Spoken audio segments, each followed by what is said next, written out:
Entrepreneurs on born that brew. You are now listening to the Entrepreneur Podcast with your host, Adam McChesney. Let's grow! Hey, what's up, everybody? Welcome to another episode of the Entrepreneur Podcast. I'm your host, Adam McChesney, and I want to thank you for being here. If you're listening, please be sure to subscribe to the show and leave us a 5-star review on Apple and Spotify. We'd love for you to share this on social media by tagging me and our guests, and this way we can get this in content out to more people. We're live here at Half Coast Studios in St. Louis for another in-person episode. Today's guest is someone I've known for over a year. We originally got connected somehow on Facebook. I don't really remember. Met at a networking event, and then had a chance to sit down with him and his wife for coffee.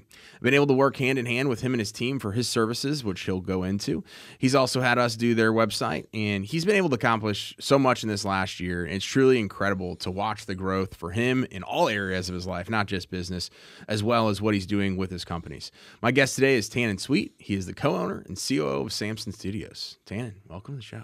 Thank you for having me. It's really cool being able to sit here, like I said off record, like to sit here with you and watch how much growth you have done this year. Yeah. And the fact that we've grown as well, it's cool.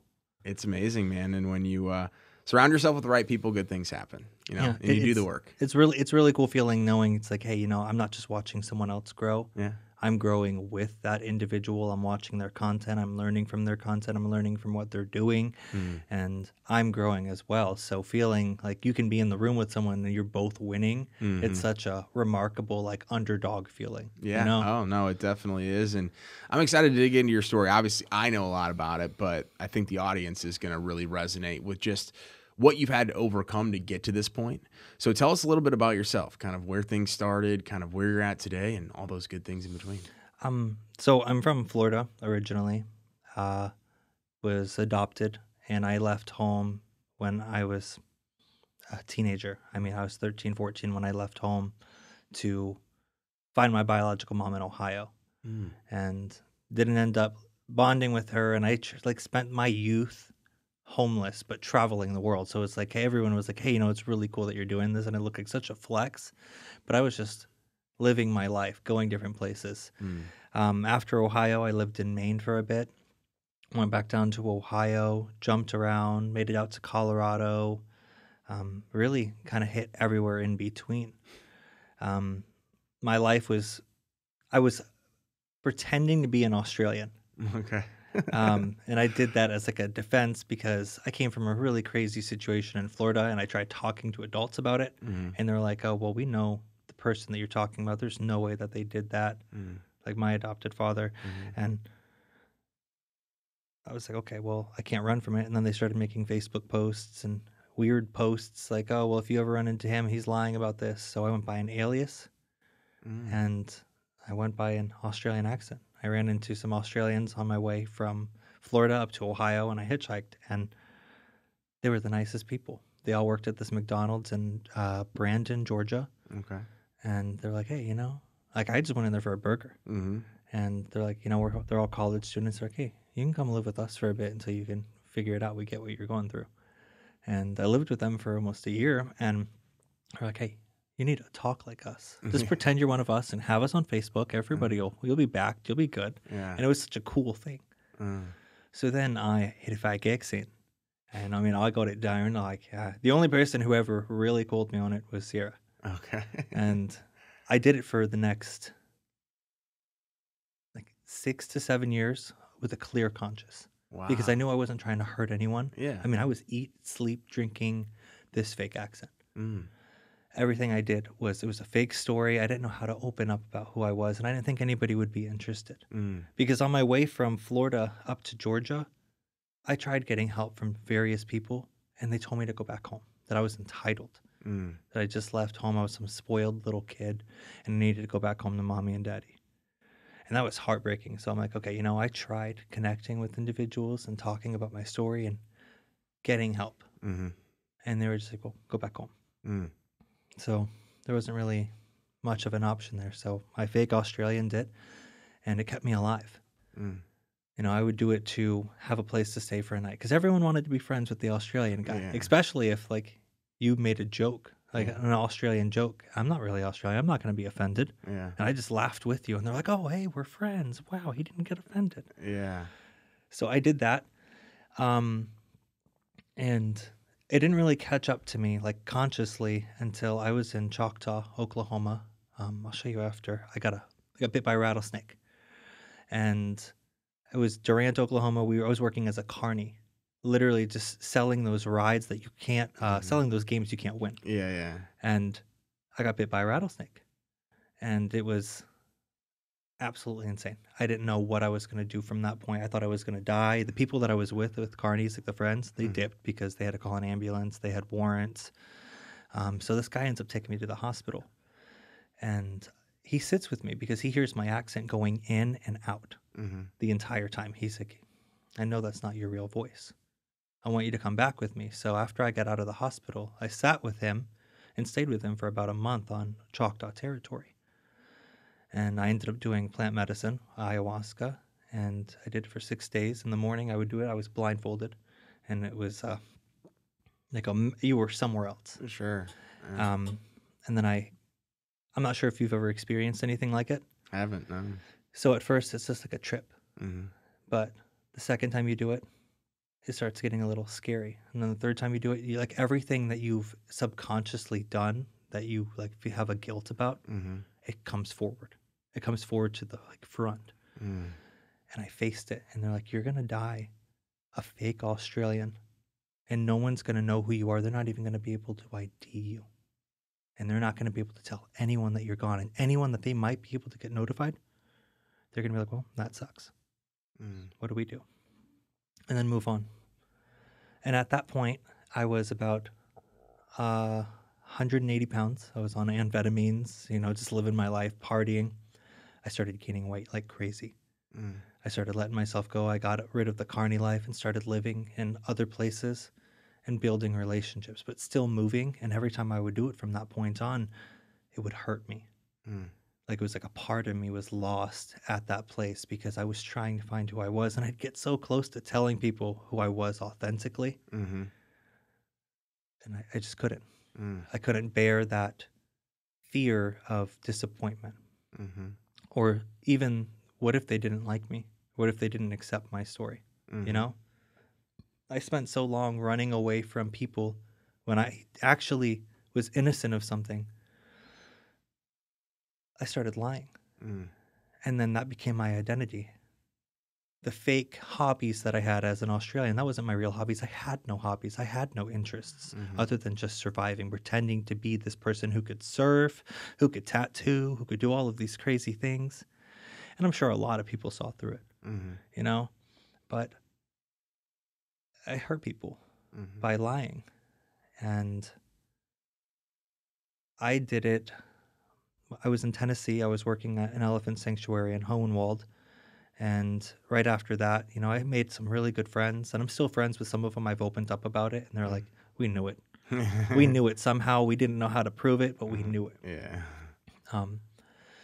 But I left from there and started traveling as a project manager for a third-party Home Depot company, like stock building the shelves that you would see in Home Depot.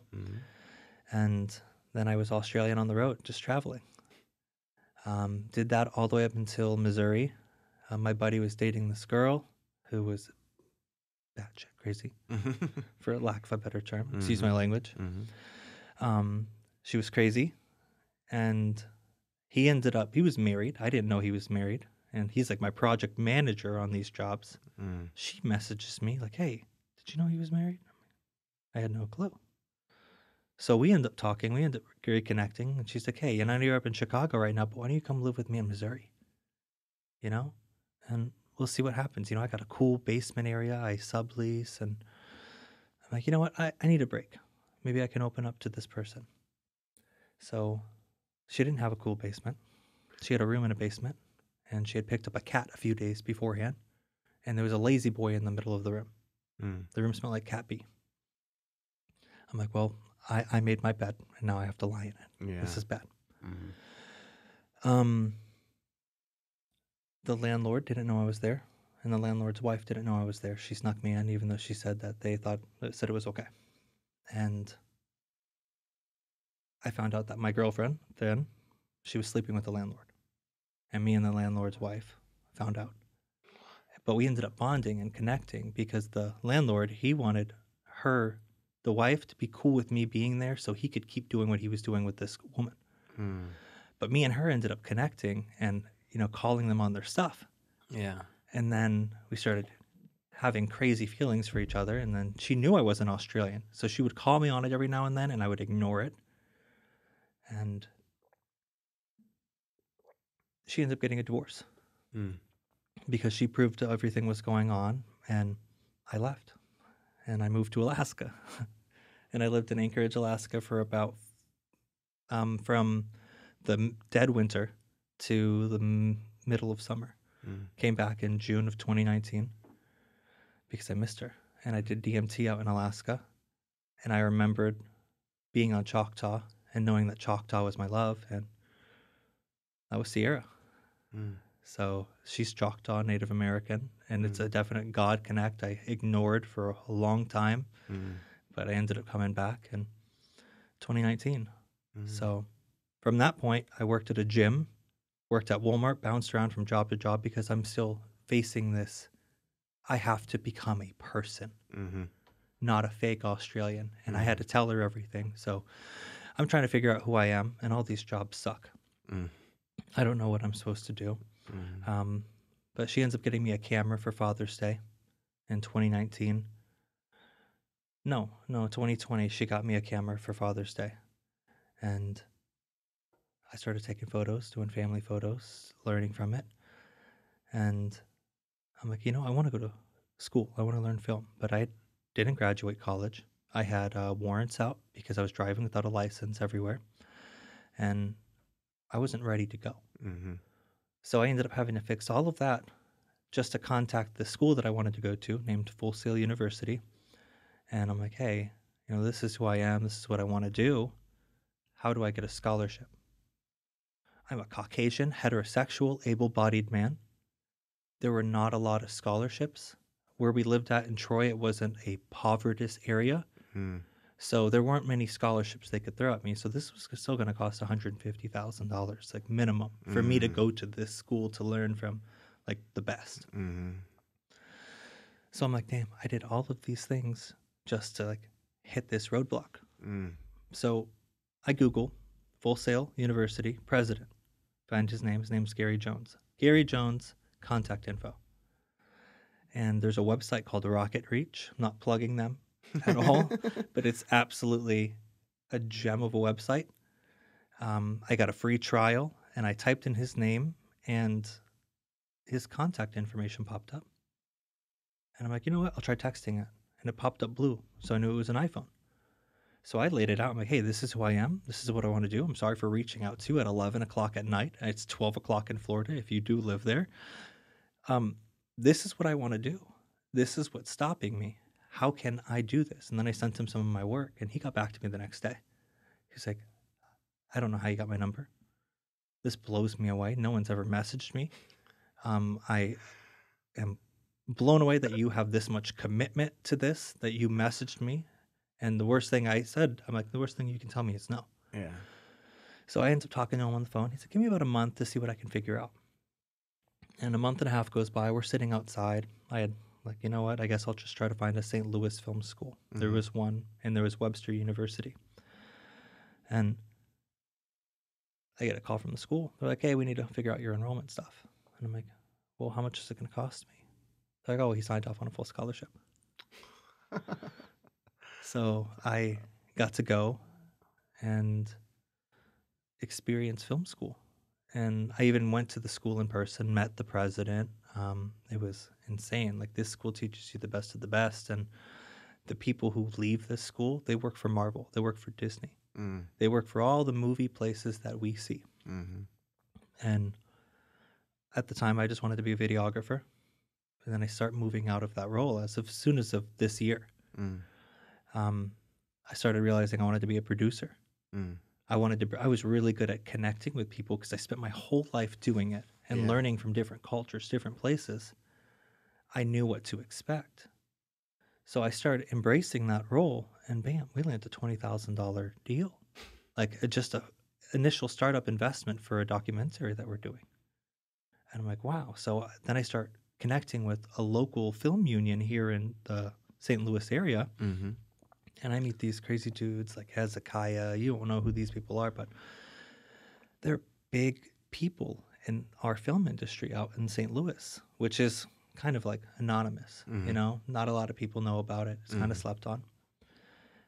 So I connect to him, and I'm like, hey, I'm working on this documentary, and I want to know how much do you, like, need per day? So we connect, and he's like, $12.50 a day. My lighting guy, $750 a day. Our audio guy's $400. I didn't waver. And this is just like 5-6 months ago. I was like, done. Wrote them checks that same day, took them out to ice cream after we were done working. And it really established a good connection, because then I just had a bunch of film people messaging me and talking to me. And I'm like, wow, this is what I'm good at. The second I stopped trying to impress people was the second I started making progress. And it was progress for me. It was progress as like the person I wanted to identify as. And it's crazy how linear time is, but experience doesn't happen just through time. Experience can happen if you are fast learning, fast evolving, because you don't have another choice. Like if you're in a survival state, you learn quick. Yeah. And it feels like each day is a month. And you don't have a choice. So that's it in a nutshell. I went from that survival to learning how to thrive and learning how to build people. Instead of being the center of attention, instead of being the one who wanted to do all of these crazy things, actually taking the baby steps and finding the people I wanted to connect with.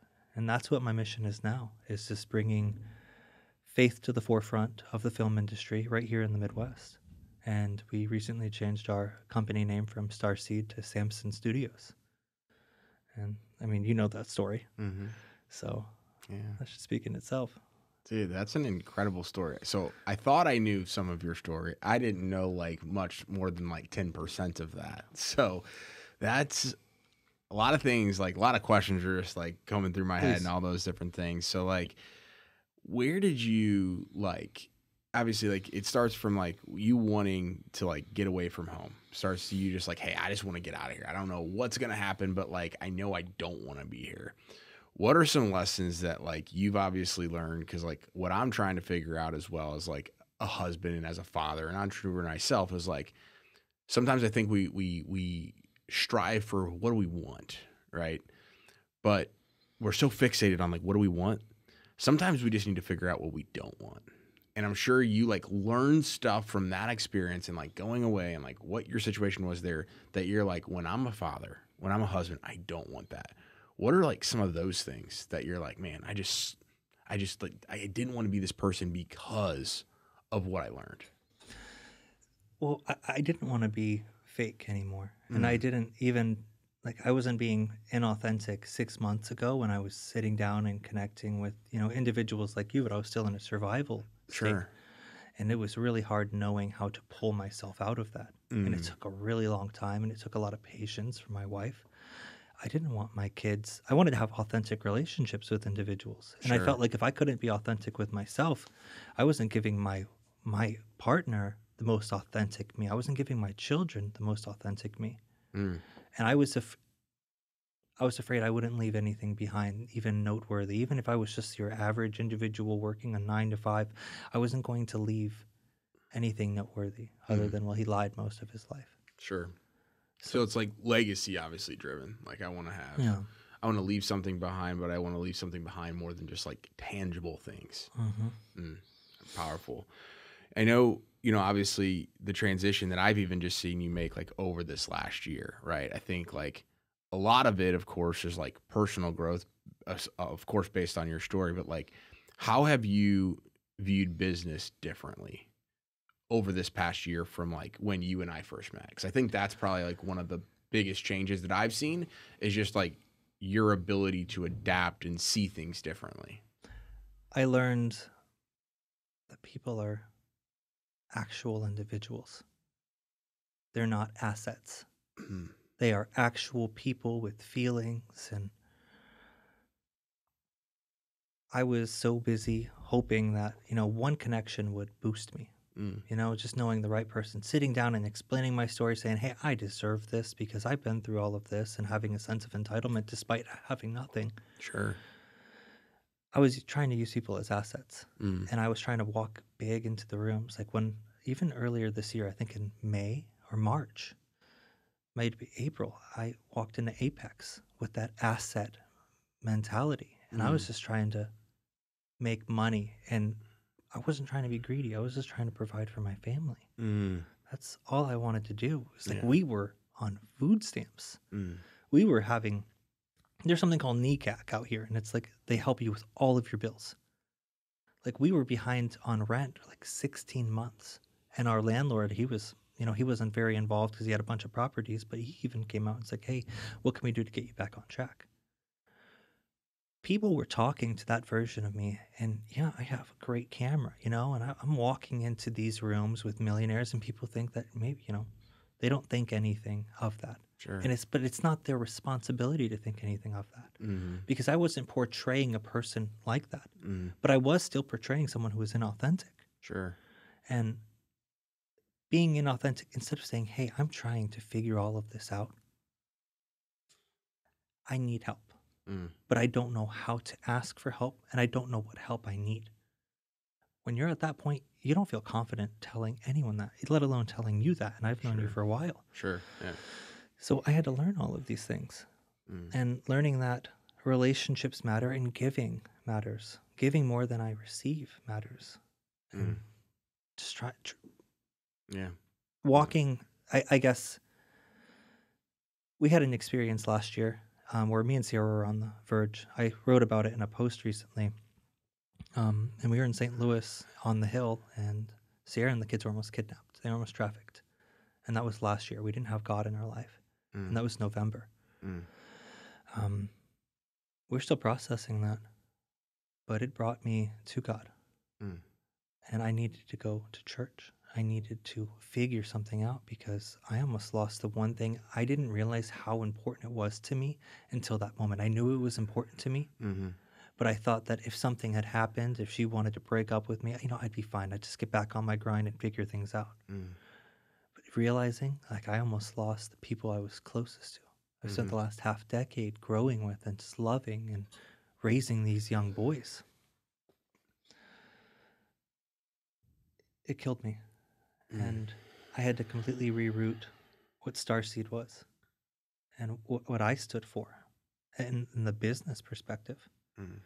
So I stepped back, and I spent a lot of time with millionaires, just seeing what they do, seeing how they acted, seeing the people they surrounded themselves with versus people who were posing as millionaires who were, I mean, under crushing debt. And seeing the difference, because there's that hustle and grind nature, but there's a difference when it's just grinding and there's nothing in the grinder. You know, you're not making butter anymore. So it's like you need to refill that, like, you know, find that new source of nuts or whatever you're turning into butter. Yeah.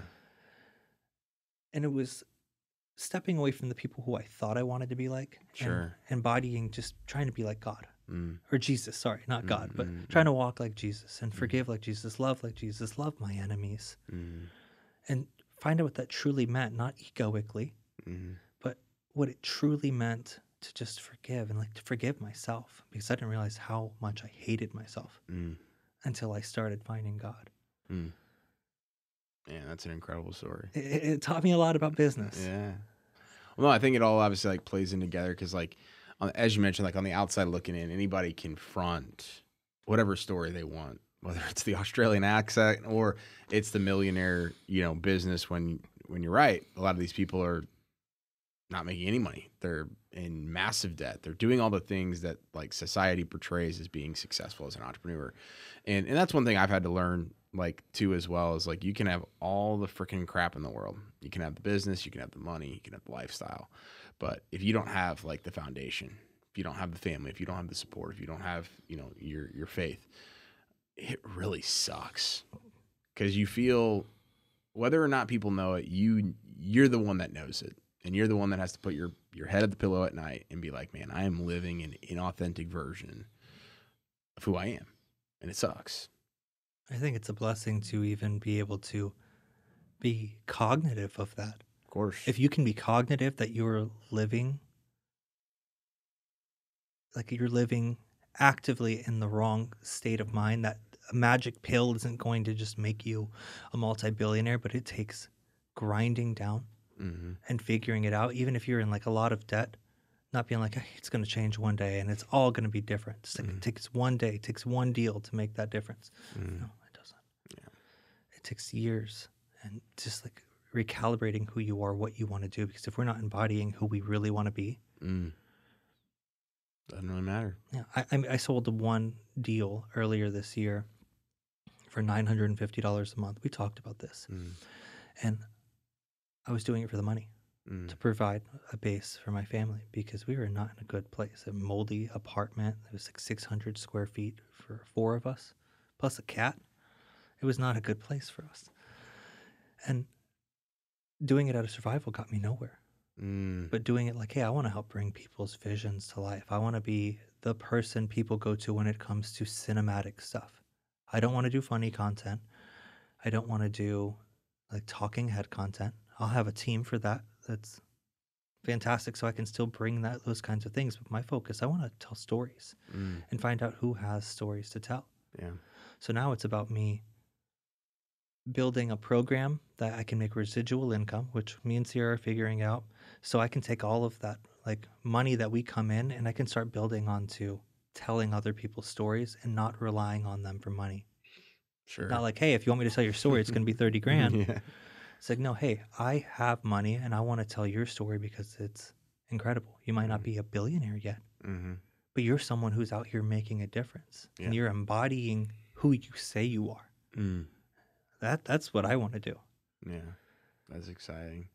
So as we wrap up the episode, man, I mean, this has been incredible. Like, I've learned so much about you, and I'm really glad we did this because it helps me. You know, I was like getting to know people that are in my circle better, and I learned a lot just about things I need to think about. And so I know, like, this has been, this will be, I don't know what episode it'll be, but we're close to 100 episodes. This is probably one of the, if not the most unique episode. We've had some crazy episodes, but one of the most unique episodes that I think truly, like, end to end, anybody listening will have an impact. So I appreciate you sharing that. But talk to us as we kind of wrap everything up about what your plans for the future are. I know you touched on some of the cinematic stuff and kind of where you're going, but like, talk to us about like what 2024 and beyond really looks like for you. So I think the next step outside of business, it's buying land. There's a place, Defiance, Missouri. It's beautiful. And me and Sierra came up with this idea, like those weird cubicles you see like on Avatar. Those cost like $10K each. And buying like 8 to 10 of those and just like building them together, and just while we build our big house that we want, starting off there, because it costs like $100,000 and we could have like 4,000 to 5,000 square feet of space and live in a really cool area in the forest. So that's a goal. Upgrading my car from that Kia Optima to, a truck would be optimal. And doing around $500,000 to $750,000 this year. Realistically, I'd like to do that. I don't think it's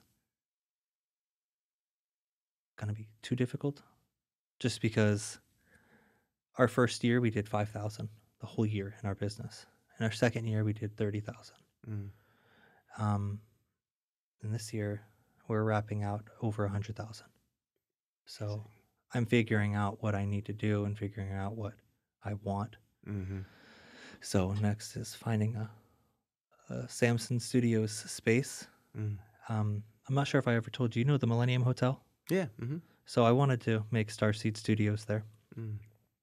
But it really fits with Samson Studios because it's a pillar. The building is shaped like a pillar. And Samson Studios, it was like when I thought about it, I was so that's awesome, man. Yeah.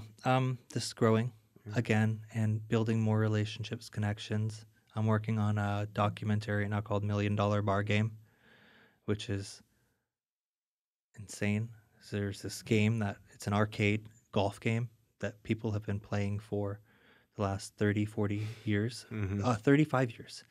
And Rolling Stones wrote an article about it in 2013 that it had given away $50 million in cash prizes. So I decided to dig in and meet some of these people who are playing. I interviewed a guy who's been playing off it, living off of it for 8 years, and he makes around $200,000 to $300,000 a year comfortably. And we've met people who make multi-millions playing this game. It's like the best in the world. And it's an arcade game. Yeah. So now it's just about connecting Gen X and the boomer generation who are in there playing this arcade game with millennials and Gen Z, seeing if we can get them to play this game. Not necessarily drink, go into bars, but actually get back out after COVID, because COVID crushed a lot of individuals. And now the U.S. Surgeon General, he said that a new pandemic was coming, and it would be a pandemic of loneliness and isolation. Because that's what people are doing now. That's what our generation's doing. Yeah. So fighting that, that's what I'm going to be focusing on this year, and growing with clients and learning what ROI means for my clients. Yeah. That's big, man. Yeah. Well, no, I'm really excited. Again, glad that we had the chance to do this episode. It's been incredible just to watch your all's journey over the past, year and a half, and I'm excited to see what you guys do in 2024 and beyond. And thanks again for coming on, man. But where can people stay connected with you in Samson Studios online? So we just bought the samsonstudios.com. Awesome. We are Samson Studios on Facebook. Awesome. We are the Samson Studios on Instagram and on LinkedIn. Awesome. So we'll put all that stuff in the show notes. I'll make sure that people can get connected with you as well on there. And yeah, man, thanks again for coming on. This was great. Thank you. And I want to thank you again to the audience for tuning in to today's podcast. Please be sure to subscribe, download, and share our content. Leaving a 5-star review goes a long way. We'll see y'all next week. And remember, entrepreneurs aren't born, they are brewed. I'm an entrepreneur. Entrepreneurs aren't born, they're brewed. Thank you for listening to Entrepreneur Podcast with your host, Adam McChesney.